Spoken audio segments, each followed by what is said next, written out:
Why, when a president says something like this, it's usually calculated, vetted, gone through all the national security channels before it's ripped off in an impromptu press conference. Just to put a point on your beyond the likes of what the world has ever seen line from the president when he talked about the fire and the fury and the power of the United States, he used that line in that same briefing. They were talking about the opioid crisis and border security. Here's President Trump yesterday in the same place where he delivered the fire and fury line. It is a problem the likes of which we have not seen. I would say the likes of which this country certainly has never seen that kind of strength. So you're seeing that same rhetoric there. Steve Kornacki, so this comes against the backdrop, David Ignatius touched on it, on a significant week with North Korea in terms of sanctions, in terms of more diplomatic moves to put pressure on the regime there. $1 billion, a third of their export economy taken away from them in those sanctions from the UN on Saturday. You have Secretary of State Rex Tillerson saying, we're not for regime change. We're not here to change a regime. We just want you to pull back from your nuclear program. And then the president comes out like this, which goes a far right turn from what they were trying to do elsewhere.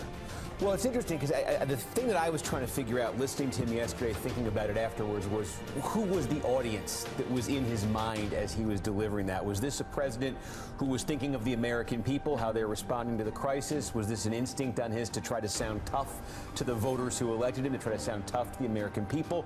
Was this a president who thought he was talking to North Korea, who was trying to throw them off their game a little bit? Or I think what was interesting to listen to David say there a few minutes ago was the idea that maybe this was intended, maybe his audience in his mind was the Chinese, and that maybe in his mind there might have been some strategic purpose here of making the Chinese think, hey, we better take this whole sanctions business a little bit more seriously. I think maybe, I don't know if David is still there, but I'd be curious in terms of, is that a message that the Chinese received from this? If this was what the president was thinking it would have the effect of doing to the Chinese in their calculations, is that how they're likely to respond to it? Are they likely to take it a different way?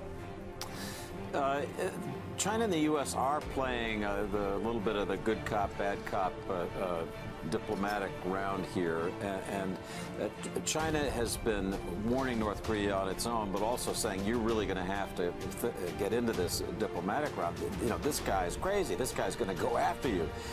There is that dynamic here, and so the more the president ratchets up the rhetoric, the more he encourages China to do something to avert this catastrophe, which it would be a disaster for China, for South Korea, for Japan, for the whole region. So I think that's at play here. As we've been saying, the problem with this kind of rhetoric is you get stuck in it. Joe made the right point. You're in effect drawing a red line, and then people sometimes call you on it. And the North Koreans are very good at that. Their business is defiance. So they wait for moments like this to puncture all the threats and rhetoric from the other side with actions of their own. And, you know, Willie, the North Koreans have played the United States quite effectively for the past 20, 25 years. And so it is going to be fascinating to see what happens here. Very frightening. But I asked a question yesterday. It was more of a rhetorical question, and I think, unfortunately, I know the answer to it. Do we really believe, does anybody at this table really believe, do people that know this president, even from a distance, really believe that he's going to be the president that allows North Korea to get nuclear weapons that can strike Seattle, Portland, San Francisco, and possibly Los Angeles? Is he going to let that be written about him in the history books? And I just don't see that as a possibility. I mean, as frightening as that is, I just don't think he has the mindset to say, well, there's nothing we can do about it, so I guess we're going to have to try to figure out how to contain that nuclear threat like we've contained Pakistan's nuclear threat, like we're going to have to contain Iran's nuclear threat. And when you start thinking that way, Willie, then suddenly everything David Ignatius is saying and everything that Mika and I have been hearing off the record, that people are preparing for a war with North Korea, preparing for all the possibilities of war with North Korea from the south to the north, or defending an attack from the north to the south. Suddenly, unfortunately, it seems frighteningly real. Yeah, I agree with you. He will not and does not want to be the president who allowed North Korea to go nuclear or to launch an attack toward the United States. The question is, how does he stop it? Does he really mean it when he talks about fire and fury? Is he willing to strike preemptively against North Korea with all those implications? And he's also the first president we've had in this, since you talked about Bill Clinton in 1994 with that agreement that North Korea effectively ignored, who can rise to the bait, who can take the bait. When North Korea puts out this absurd propaganda, when North Korea puts out this strong rhetoric about engulfing in flames and everything they've said over the last 30 years, he's the first one to respond at least as strong as he did yesterday with comments like fire and fury. Right. You know, the problem is, though, Willie, that we've had a lot of things happening, and the history is speeding forward much more quickly than Donald Trump would have expected, than a lot of our generals would have expected.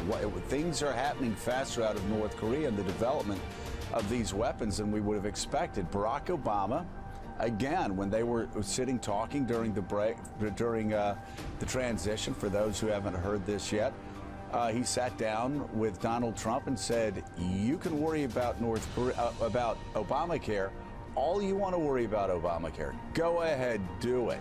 Have fun. What's going to keep you awake at night is going to be North Korea. That's what you better start focusing on now."